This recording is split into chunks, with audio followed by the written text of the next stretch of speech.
Bonjour à tous, bienvenue sur Top High Tech. On se retrouve aujourd'hui pour une nouvelle vidéo config PC. Cette fois, je vais pas vous présenter une mais bien 4 configs ayant une même base commune mais avec une carte graphique différente, ce qui va faire augmenter le prix et les performances. Sans perdre plus de temps, je vous propose qu'on passe à la présentation des composants. Encore une fois, on va partir sur ce kit évolutif qu'on retrouve encore et toujours en promo chez Rue du Commerce, un kit comportant un i5 10400F et une Z590. L'Intel Core i5 10400F est un processeur polyvalent qui sera idéal pour du gaming, notamment grâce à ses 6 et 12 threads cadencés à une fréquence de 2,9 GHz de base, pouvant atteindre jusqu'à 4,3 GHz en mode turbo. Il sera également performant en multitâche pour du montage photo et vidéo par exemple, et aussi en streaming pour vous permettre de jouer en live. Pour le refroidir, même si c'est un processeur qui ne chauffe pas beaucoup, je vous déconseille de garder le ventirad fourni dans la boîte et de plutôt partir sur quelque chose de plus performant, comme ce ventirad de chez Enermax disponible à 16 € chez Amazon. Ensuite, cet i5 10400F, il faudra le poser sur une carte mère, et ça tombe bien puisque ce kit propose une Z590 UD AC de chez Gigabyte, une carte mère au format ATX capable d'accueillir les processeurs au socket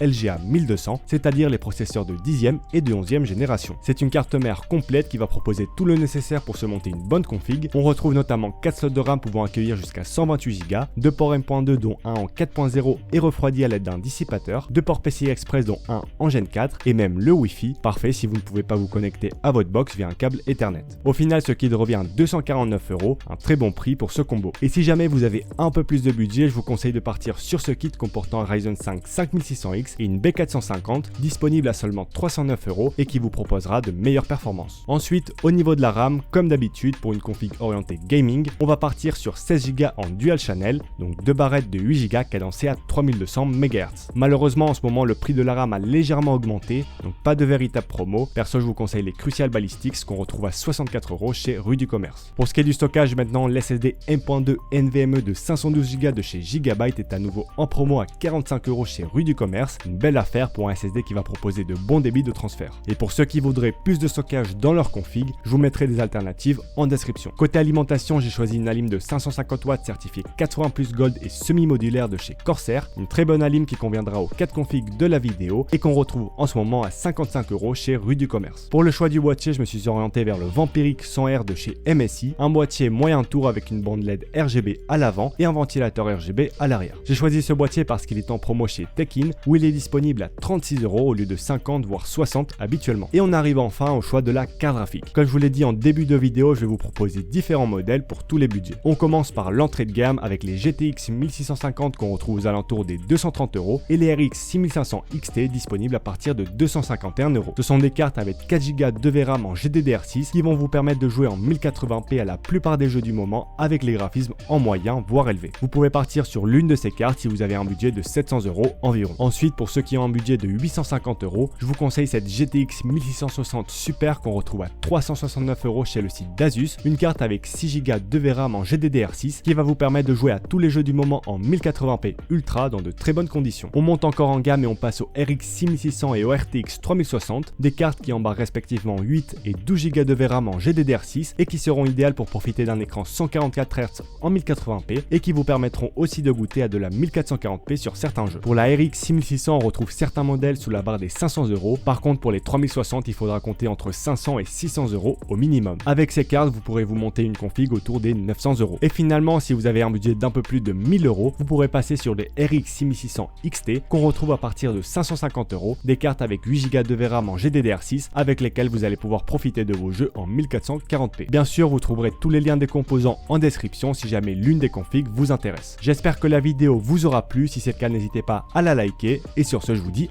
à la prochaine.